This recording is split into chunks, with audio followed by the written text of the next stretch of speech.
E aí, pessoal, como é que vocês estão? Aqui é o Daniel, médico pela FEMA, e hoje a gente vai sair um pouquinho da cardiologia. As últimas gravações, as nossas últimas aulas foram a respeito de arritmia. Eu tenho já as aulas prontas, mas para a gente mudar um pouco do tom e até caminhar por outras metodologias aqui de apresentação, eu trago para vocês hoje uma aula de pediatria, que é o TORCH, tá? Mais especificamente, neonatologia. Tudo bem? Muito bem, o que eu quero falar antes da gente conversar aqui. Esse aqui é o aplicativo GoodNotes e eu já disse em outras aulas que eu faço todos os meus estudos à mão. Então eu faço no modelo de fluxograma. Então eu literalmente escrevo as coisas desse jeitinho aqui, né? Seguindo uma coisa meio serpenteada, tudo bem? E aí às vezes eu coloco uma imagem, coloco uma tabela, mas é nesse modelo. Porém, a minha letra não é muito legal, olha aqui. Ainda mais no papel. E esse título, por exemplo, eu escrevi. E o que eu fiz? Eu peguei e escaneei todas as imagens que eu tenho, juntei e fui criando prompts pelo ChatGPT para transformar isso em imagem. Só que tem alguns problemas e é bom explicar isso para vocês não se perderem, né? Que pode acontecer de ter alguns erros ortográficos que eu deixei passar batido, ou mesmo eu li os fluxogramas depois, né, modificados pela IAC, é mais fácil de vocês lerem, fica mais agradável. Às vezes pode ter um elemento de um fluxograma passado no fluxograma novo, né, então uma repetição de temas, então vocês vão relevando aí, porque eu ainda estou me adequando a esse universo. De qualquer maneira, vamos conversar então sobre TORCH. Vamos lá. Pense comigo. Catarata congênita, retinopatia, persistência do canal arterial e baixo peso ao nascer são manifestações clínicas comumente encontradas em que patologia? Essa daqui, né, é uma questão muito bacana para a gente abrir o tema do TORCH. Porque a gente está falando de um recém-nascido que pegou uma infecção da mãe. Vamos colocar dessa maneira. Então a mãe se infectou com sífilis, ela se infectou com rubéola, ela se infectou com HIV, com zika vírus. E esse bicho vai lá e afeta a criança. Então a criança nasce com alguma deformidade, alguma alteração cognitiva, neurológica, sensorial, por conta dessa infecção da mãe. Esse bicho atravessa a placenta e chega lá na criança se formando, né? E as questões, elas são basicamente desse modelo.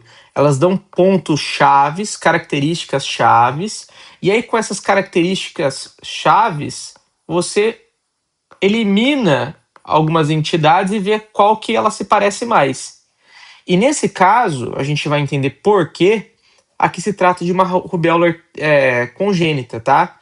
A palavra-chave aqui é a retinopatia, catarata e persistência do canal arterial, porque o baixo peso ao nascer tem mais de uma condição que gera isso, né?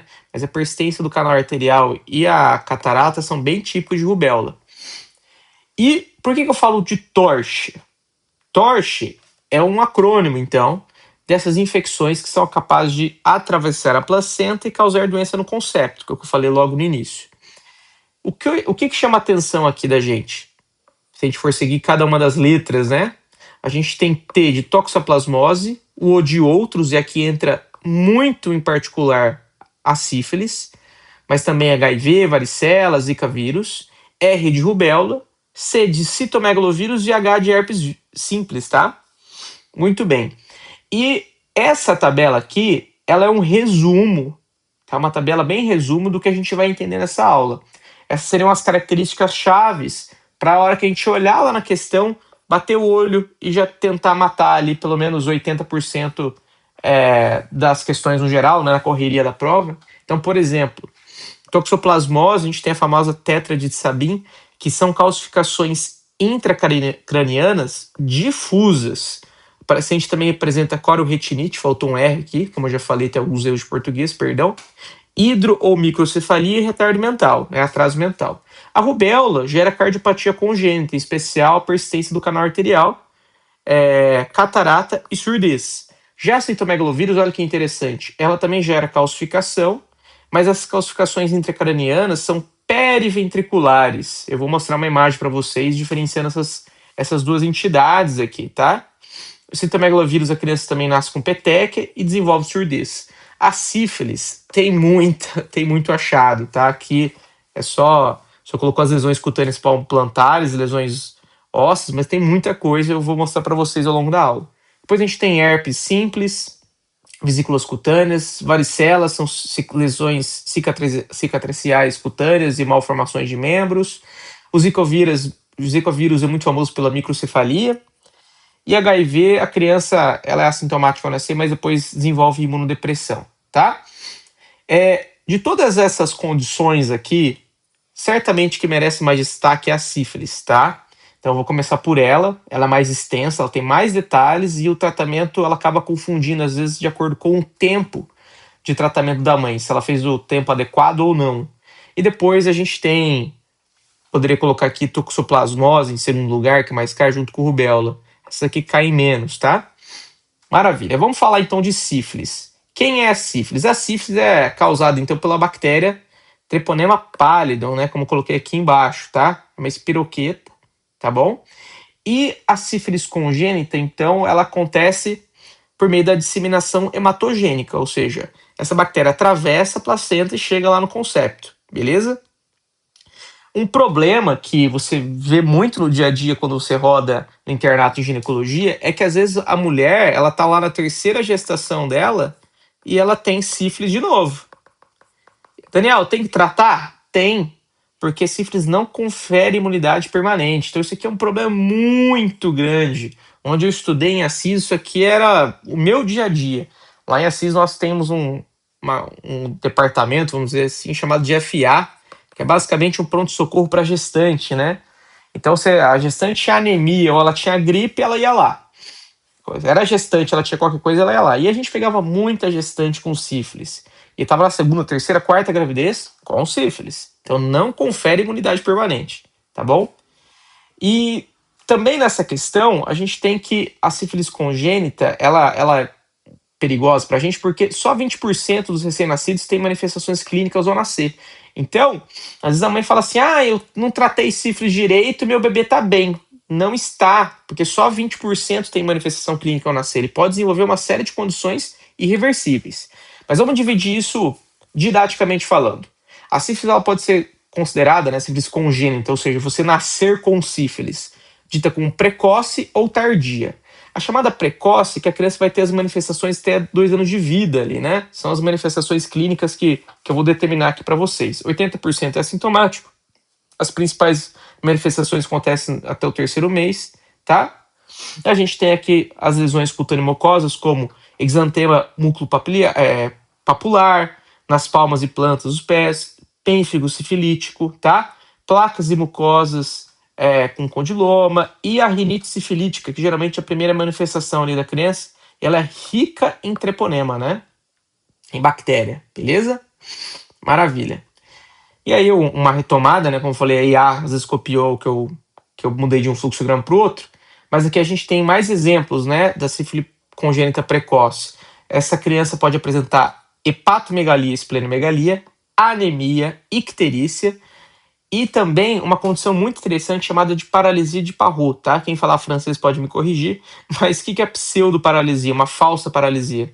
Como a criança tem algumas deformidades ósseas, ela começa a se recusar a andar ou engatinhar porque ela tem dor, né? Ela tem irritabilidade.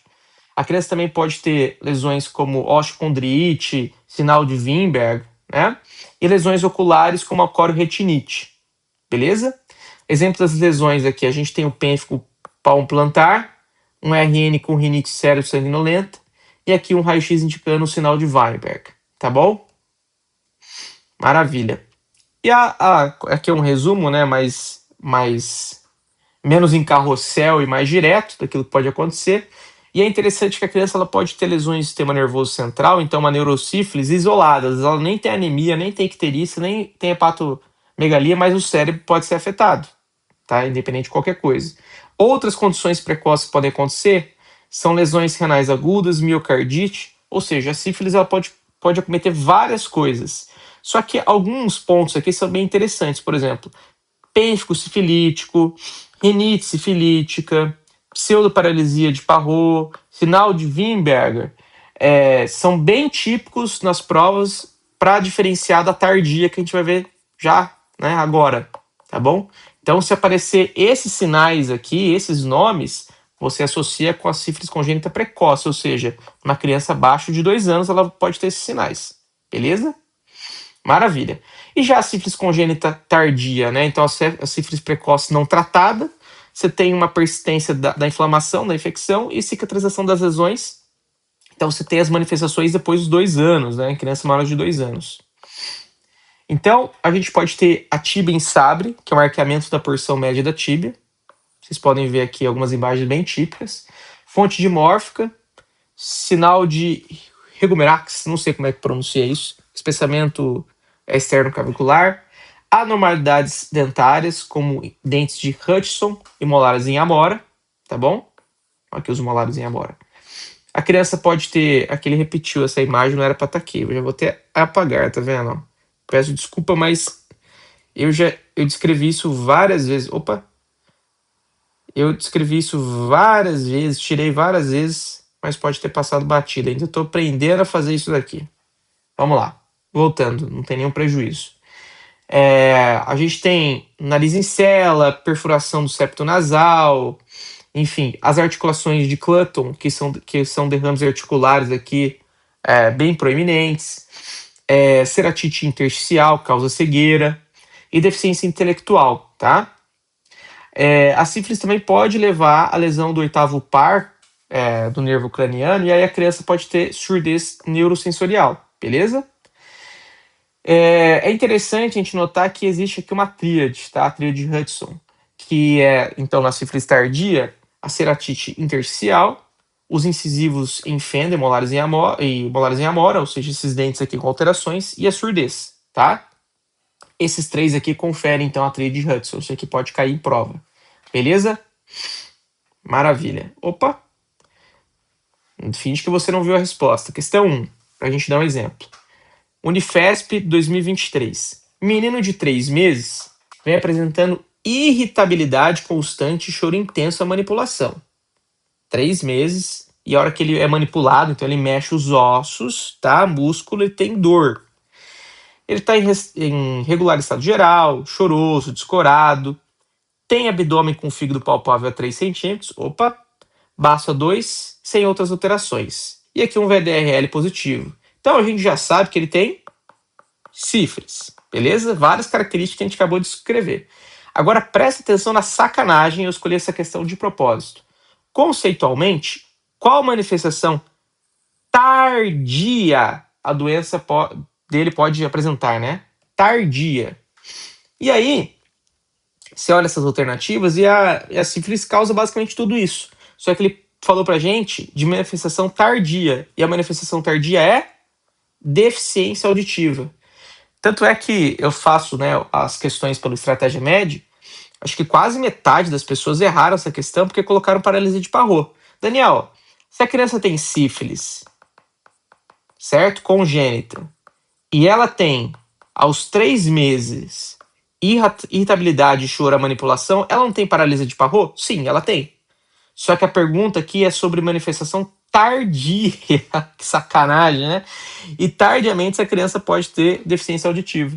Então, é isso que eu falo. A gente tem que entender qual doença se trata, né, através dos pontos chaves, mas pensar na pergunta, tá bom? Se você fosse pensar em só em sífilis congênita, ela basicamente gera tudo isso daqui, tá? Inclusive essa pneumonia alba, tá bom? Enfim. E aqui é uma imagem, vou deixar até para vocês tirarem print. É basicamente um resumo dos tratamentos de sífilis. A gente discute mais isso em ginecologia, em gineco, tá? Mas eu vou deixar aqui para vocês tirarem um print falando do tratamento e um pouco das sorologias, beleza? Mas o que a gente tem que entender aqui? A gente já discutiu que o agente etiológico é o treponema, a gente está falando de uma bactéria, e existem testes, então, para a gente determinar se a criança ou a mãe tem a doença, tá? Os chamados testes treponêmicos, o principal deles é o FTA-ABS, e os não treponêmicos é o VDRL. VDRL é uma titulação, tá? E o objetivo nosso é que essa titulação ela caia. Então ela é feita em proporções de elevação a 2, né? Então ela é medida em 1 a 2, ou elevado a 2 não, multiplicações, né? 1 a 2, 1 a 4, 1 a 8, enfim, 1 a 16, 1 a 32, e assim vai. Quanto mais alto, vamos dizer, mais infectado, né? Muito bem isso, mas quanto mais bactéria que tem ali no sangue da criança, né? E aí, esse VDRL, ele é utilizado para a gente para monitorar o tratamento, ou seja, se, por exemplo, você tem lá uma mãe que ela tem um VDRL de 1 para 64 e depois de um tempo está 1 para 2, isso caiu de 1 para 64, 1 para 32, 1 para 16, 1 para 8, 1 para 4, até chegar no 1 para 2. Ela caiu 1, 2, 3, 4 titulações que a gente fala, né? 5 se for considerar ali 1 para 2. Então, isso tem um peso muito importante para a gente quando a gente discutir o tratamento, né? Aqui também tem as manifestações da sífilis em si, como eu falei, a gente vai falar com mais detalhes disso na ginecologia, senão isso não tem fim. E lembrar que o tratamento ali da gestante, né, na ginecologia, frente à sífilis, envolve também tratar o parceiro. O tratamento é com a famosa benzetacil, dói, hein? Dói mesmo. Se for sífilis recente, é dose única, né? E se for sífilis tardia indeterminada, você tem que fazer 3 semanas. Se ela perder qualquer uma das semanas aqui, recomeça tudo de novo, tá? Muito bem. Muito bem, muito bem. Daniel, beleza. A gente não vai discutir muito isso, porque aí vai entrar muito em sífilis na aula de ginecologia. O que eu preciso saber de tratamento, né? Para ser bem pragmático aqui na nossa discussão. A gente tem que saber em que momento que eu pego o recém-nascido, se eu olho para ele, eu tenho que me preocupar. Ou seja, se eu tenho que tratar, se eu tenho que monitorar essa criança. A mãe teve sífilis. E aí? Ela tá grávida. Trato, não trato? Como que eu trato? Essa é a discussão.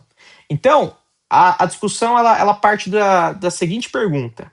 A mãe foi adequadamente tratada? O que significa a mãe ser adequadamente tratada? Isso vai estar lá nas questões, tá? A descrição do texto. Só um detalhe aqui, tá, gente? Sífilis é mais demorado mesmo, tá? As outras vão ser mais rápido. Mas voltando. Primeiro, o tratamento tem que ser com penicilina bezatina. Segundo, o início do tratamento até 30 dias antes do parto. Lembra dos 30 dias, as provas gostam de perguntar isso. O esquema terapêutico de acordo com o estágio clínico da sífilis, por isso que eu trouxe essas correlações aqui, ó, tá? Vocês vão decorando, mas geralmente são as 3 doses, né? Geralmente são latentes, enfim. E queda do título em pelo menos 2 titulações. Então, por exemplo, de 1 para 8 de 1 para 2, né? Então caiu ali 1, 2. 2 titulações, certo? Beleza. Se ela tem todos esses requisitos, a mãe foi tratada. Beleza? Se ela não preenche nenhum, se ela preenche só 1 ou 3 desses requisitos, ela não foi tratada. Beleza? Maravilha.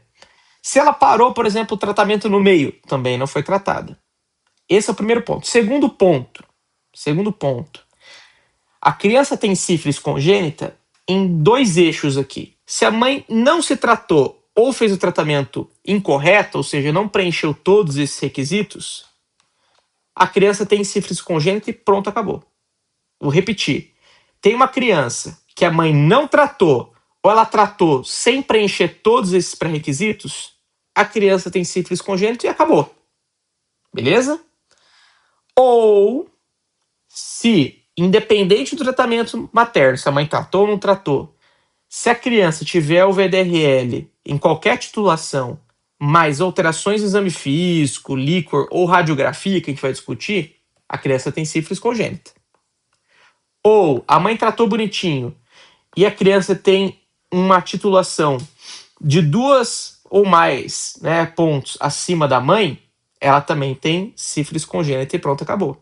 Às vezes a gente vai ter uma criança que a mãe tratou, ok, a mãe tratou, a mãe fez tudo certinho, certo? Fez tudo que estava ali em cima, ok.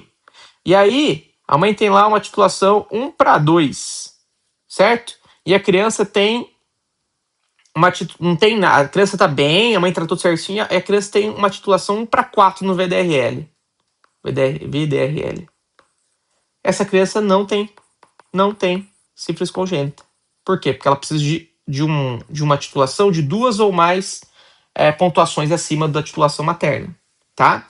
E aí uma outra coisa que a gente vai discutir é quando coletar, né, o famoso líquor, para ver se a criança tem neurosífilis, ou seja, se essa sífilis atravessou ali a barreira hematocefálica, chegou na medula, chegou no cérebro. O que a gente tem? Se a gente colher o líquor e o líquor tiver o VDRL reagente, tem neurosífilis. Ou, se ela tiver celularidade acima de 25 células e proteínas acima de 150 mg por decilitro. Se tem isso, tem neurosífilis. Beleza? Maravilha. Questão 2. A sífilis congênita é um agravo evitável, desde que a sífilis congênita seja diagnosticada e tratada oportunamente. Entretanto, apesar dos esforços, ainda permanece como um grave problema de saúde pública. Tanto é que a sífilis é o chamado evento sentinela. Vou falar isso lá nas aulas de epidemiologia, tá? Muito bem. Com relação à sífilis congênita, assinale a alternativa correta. A transmissão do treponema pálido ocorre, na maioria das vezes, durante o nascimento, por contato direto com as lesões de sífilis no canal de parto. Não, ela acontece não no periparto ali, mas ela acontece durante a gravidez mesmo, né? Não durante o nascimento. No nascimento, 60% a 90% dos recém-nascidos com sífilis congênita são assintomáticos. Não, isso é em torno de 70%, né? Acho que foi essa a discussão na questão, deu até polêmica. No período neonatal, considera-se como neurosífilis, VDRL reagente no líquor, ok. Ou leucócitos superiores a 25 células, ou proteína superior a 150. Interessante. Crianças com neurosífilis devem ser tratados com penicilina procaína intramuscular uma vez por dia por 10 dias. Daniel, a gente não discutiu isso. Isso vai estar incorreto. A gente vai ver que quando a criança tem, eu já vou mostrar para vocês que neurosífilis não pode fazer procaína, tá? Penicilina procaína. Então a correta é a letra C, ok? Vamos lá. E agora a gente chega na parte do tratamento. Então a discussão ela começa respondendo se a mãe foi adequadamente tratada. Tem que ter todos os requisitos, beleza? Se a mãe teve sífilis na gestação e teve todo o tratamento bonitinho, a gente não notifica ainda, mas a gente vai olhar para essa criança com muito cuidado, beleza? A gente vai coletar o VDRL da mãe e do RN no sangue periférico, não é do cordão, tá? Isso é questão de pegadinha aqui, beleza? E a gente chega nesse fluxograma bem direto.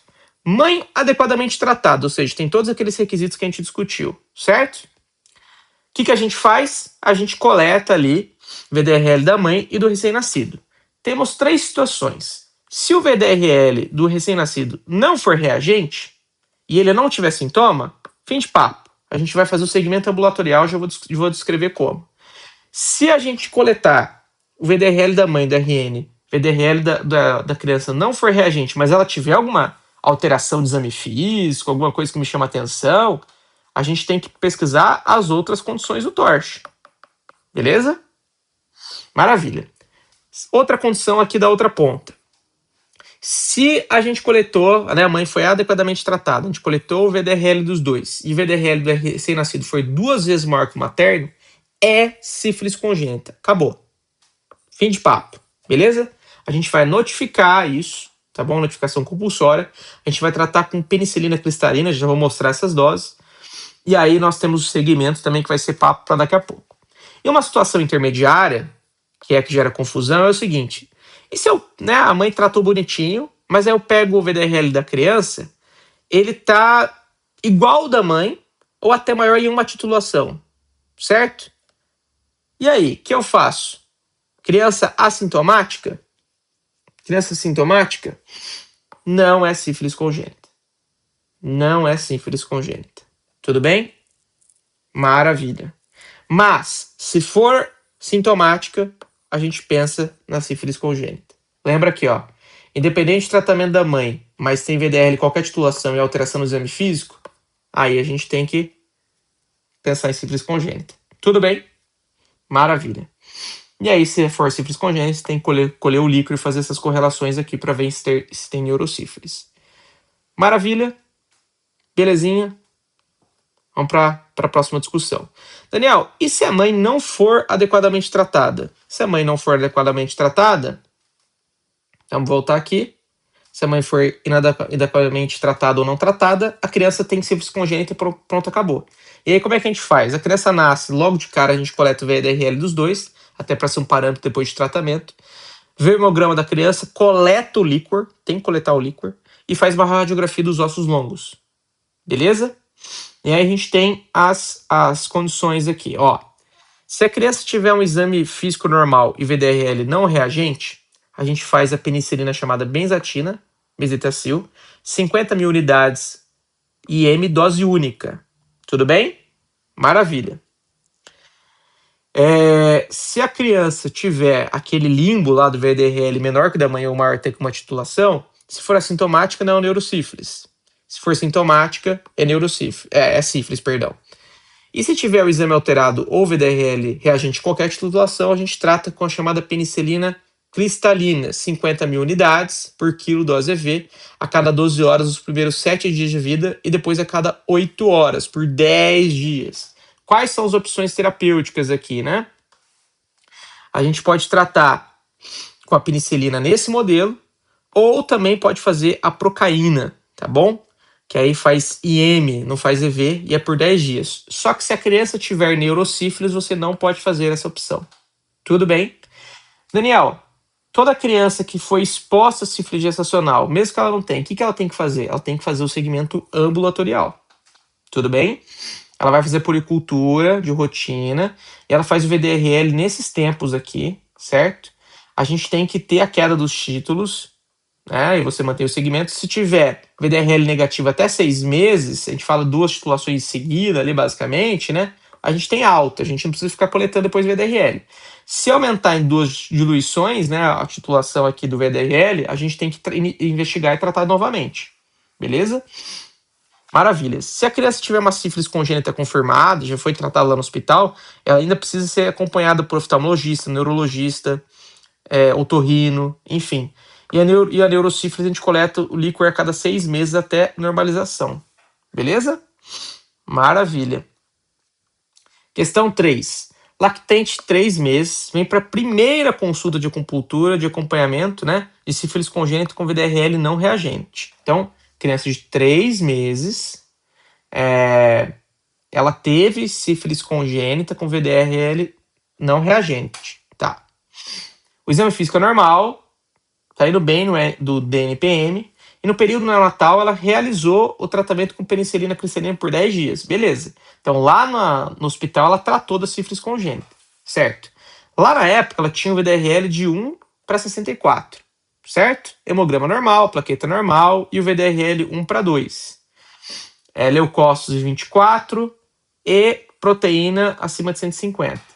Beleza. Radiografia de ossos longos normais. A mãe apresentou o exame realizado no momento do parto, teste rápido, reagente, VDRL 1 para 16.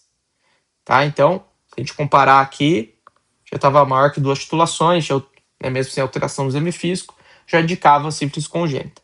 A conduta mais adequada neste momento é realizar? Responda aí. Essa é uma questão difícil. Análise de líquor aos 6 meses. Por quê? Porque a história fala pra gente que a criança teve neurosífilis. Olha aqui.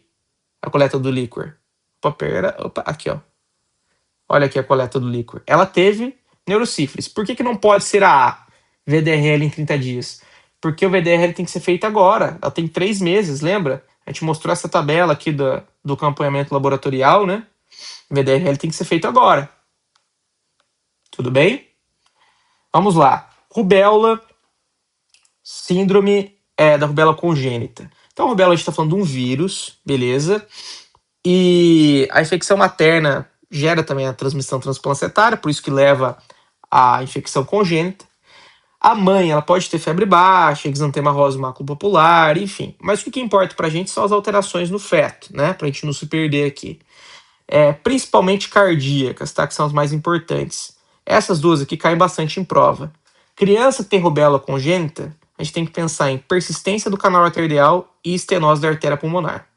Também temos que pensar em catarata, glaucoma, bastante alteração ocular, beleza? E pode ter, sim, sintomas neurológicos, como microcefalia, retardo do desenvolvimento neuropsicomotor e assim vai. Beleza? O maior risco da infecção é no primeiro trimestre. tá? Opa, esqueci de falar aqui que muito importante para rubéola é a deficiência auditiva neurosensorial bilateral, beleza? Pode ter outras alterações também, como hepatosplenomegalia, trombocitopenia, púrpura, isso é bem importante, icterícia e assim vai. O diagnóstico a gente faz então a coleta logo após a suspeita, né, na mãe. E o diagnóstico do RN, né, o suspeito dessa síndrome, a gente coleta então o IgM, o específico para rubéola. E o padrão mais importante para a gente aqui é a pesquisa do RN viral através de PCR, beleza? Como tem todas essas alterações, a gente tem que fazer um ecocardiograma da criança, ultrassom de transfontanela, fundoscopia, audiometria mais caprichada, e não há tratamento para essa condição, tá? Se a mãe se infectou com a rubéola, não tem um tratamento específico. É o manejo de acordo com as complicações da criança, infelizmente. Então tem que ficar sendo acompanhado pelo cardiologista, pelo oftalmo, pelo otorrino e assim vai. Agora, a gente tem uma prevenção, que é a vacina tríplice viral, né, que protege contra a rubéola, beleza? Essa é a principal condição aqui para a gente evitar essa tragédia, né? Os exames típicos aqui da síndrome, você tem uma condição bem típica que é chamada blueberry muffin, né? Que a criança fica toda pintadinha assim. A gente também tem a catarata, como eu falei para vocês, a persistência do canal arterial e assim vai. Beleza? Vamos para outra condição, toxoplasmose. Então a gente está falando de um protozoário, toxoplasmose gondii, né? A infecção ali, gestão de ossos, né, da fezes dos gatos. Isso aqui também vai ser mais papo para gineco. O que importa para a gente aqui é a correlação ao tema da pediatria, né? O que a criança tem? Ela tem alterações oculares, então corioretinite, atrofia do nervo óptico, tá? Hidrocefalia, calcificações intracranianas, convulsões, hepatosplenomegalia, icterícia, e a tríade clássica seria corioretinite, calcificação intracraniana e hidrocefalia, tá? Maravilha. Como é que a gente observa essas condições, né, na criança? A gente, se a gente tiver uma mãe infectada, o RN assintomático, a gente tem que fazer o toxoplasmose IgM-GG no binômio, fazer ultrassom dessa criança, hemograma, fundo de olho, enfim. Se a criança tiver exames normais, a criança não está infectada, né? A gente segue essa criança ambulatorialmente e realiza os títulos mensalmente por 12 meses. Se tiver qualquer coisa alterada, a criança está infectada e a gente tem que realizar estudo do líquor, TC de crânio, função hepática e renal e assim vai, tá? Muito bem. Vamos lá. E aí a gente tem essa tabelinha aqui da relação da mãe, eu vou mostrar mais no próximo fluxograma. E aqui é uma relação também dos exames complementares, beleza? E o tratamento, né, para criança que se ela tiver, então, a toxoplasmose congênita. A gente tem aqui a combinação da pirimetamina, sulfadiazina e ácido fólico, né? Folínico, perdão. Folínico. Eu acho que eles escreveram errado mesmo, tá? Mas é ácido folínico. E essas são as medicações mais importantes, e se a criança tiver sinais de corioretinite, a gente pode associar a prednisona, tá bom? Lembra desse tratamento que é folínico. Folínico. Eu lembro que eu falei isso na hora de verbalizar. Só para explicar para vocês, eu tenho tudo isso aqui à mão, e para transformar isso, né, desse jeito, não é do jeito que eu quero ainda, porque eu fui aprendendo, né, como mexer nesses prompts, eu fui verbalizando todas as relações aqui, então eu mandei as imagens e fui verbalizando a aula, né, ele foi montando esse esquema, tá? Mas uma coisa importante também, que a gente vai discutir mais na GO, quanto à toxoplasmose, é a sorologia ali abaixo das 16 semanas, que a gente faz na gestante. Se ela tiver uma sorologia, né, IgM positivo, IgG positivo e IgM negativo, essa mulher é imune. Se for os dois negativos, ela é suscetível. Agora a gente tem alguns limbos aqui. O que acontece? Se ela tiver IgM positivo e IgG negativo, a gente vai repetir a sorologia em 2 semanas e faz também esperimicina, né? Se depois de 2 semanas tiver esse resultado aqui, pode ser um falso positivo e a gente suspende espiramicina. Se ela ficar depois de IgG positivo, é uma infecção aguda. Se for abaixo de 16 semanas, a gente mantém espiramicina. Se for acima de 16 semanas, a gente faz aquele esquema tríplice, tá? E se tiver já essa correlação aqui, A gente faz piramicina e faz também o teste de avidez por IgG, para ver se esse IgG ele é recente, né, ou se ele é antigo. Se tiver acima de 60, ele é chamado de antigo, não é uma avidez alta, e aí a gente suspende a espiramicina. Tá bom? Maravilha. Citomegalovírus congênito. Então a gente está falando aqui de um vírus, como o nome já indica, tá? Que leva uma série de condições. Eu vou ser bem pragmático aqui, porque esse tipo de questão já é bem mais direta. Citomegalovírus gera peteca na criança, hepatosplenomegalia, calcificações periventriculares. Isso aqui é uma calcificação periventricular, tá vendo? Ó? Ao redor dos ventrículos. Tudo bem? Essa é a diferença para a toxoplasmose que vai ter intracraniana, né? Muito bem. O diagnóstico ele é feito com padrão ouro, PCR do citomegalovírus, tá? Sangue ou líquido cefalorraquidiano ou saliva, beleza? E basicamente a gente faz todo aquele rastreio depois da criança para ver as condições neurológicas do olho e assim vai, tá? Outros achados que a criança pode ter, aumento de transaminase, anemia, prematuridade, assim vai. Mas assim, são várias relações, né? A citomegalovírus também é muito conhecida por gerar surdez neurosensorial, tá bom? Essa aqui é um dado importante. E o tratamento, né? O esquema padrão de 6 meses, a gente pode usar o valganciclovir, na verdade é valganciclovir, né? Ou ganciclovir, tudo bem?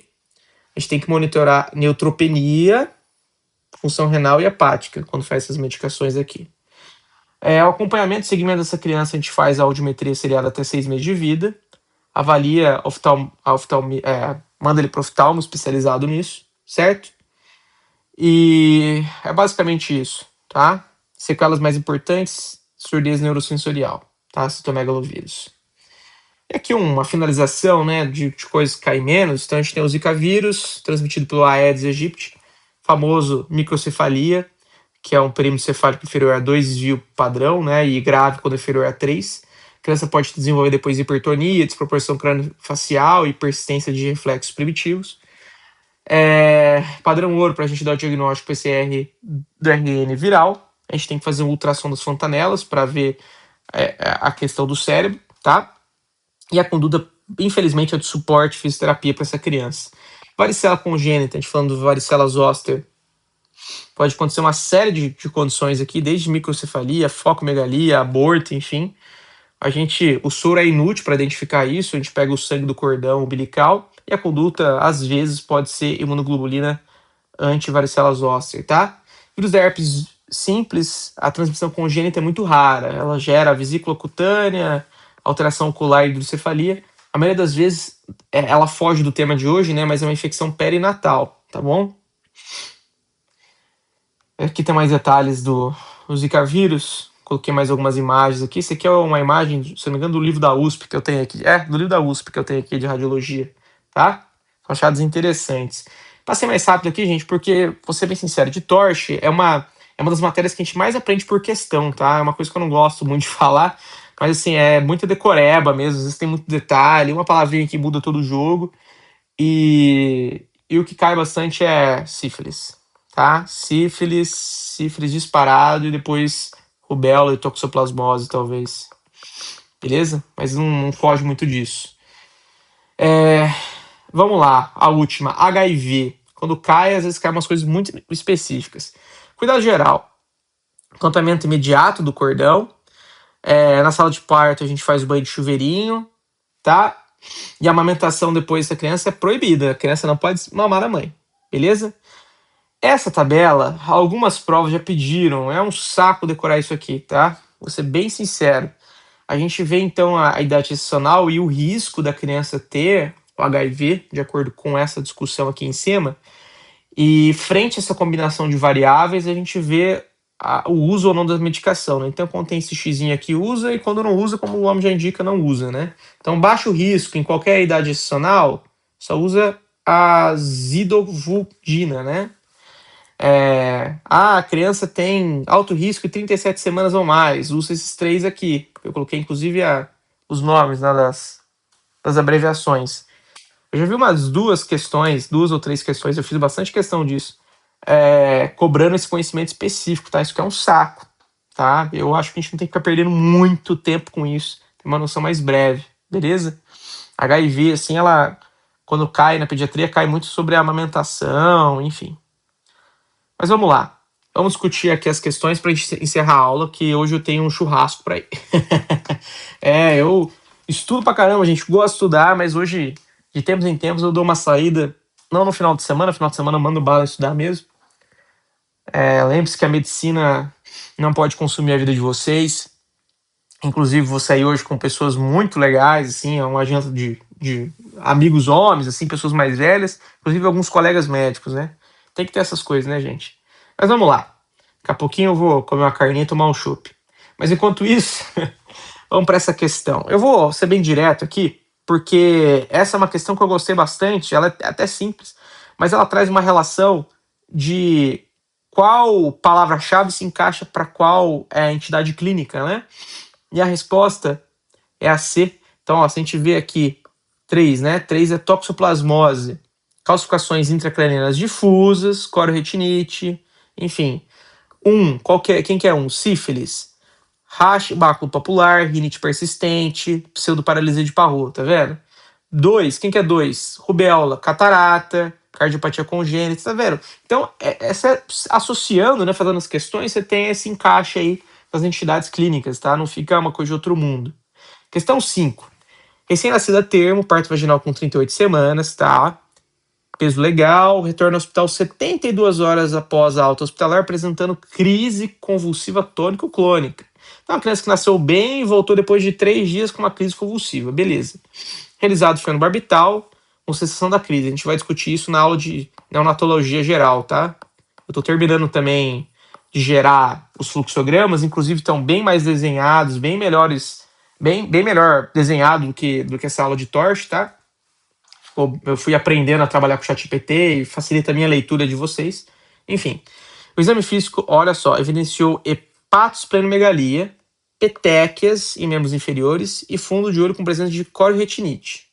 Beleza. Agora, olha que interessante. Até aqui você pode pensar em 2 hipóteses, assim. Foi realizado ultrassom transfontanela com imagens compatíveis com calcificação intraparenquimatosa difusa. Olha esse difusa. Então a gente tem uma toxoplasmose congênita. Porque se fosse uma periventricular com outros achados, a gente ia falar de cetomegalovírus. Eu acho, inclusive, que a boa parte das pessoas marcaram isso aqui. Só que você tá lá, 4 horas e meia de prova, 4 horas de prova, ler tudo isso aqui para ter esse trecho. Então, é fazendo questão que você vai aprendendo a pegar pontos chaves, né, e já matar a questão. Questão 6. Neonato feminino, parto vaginal, idade gestional de 35 semanas, baixo peso, né?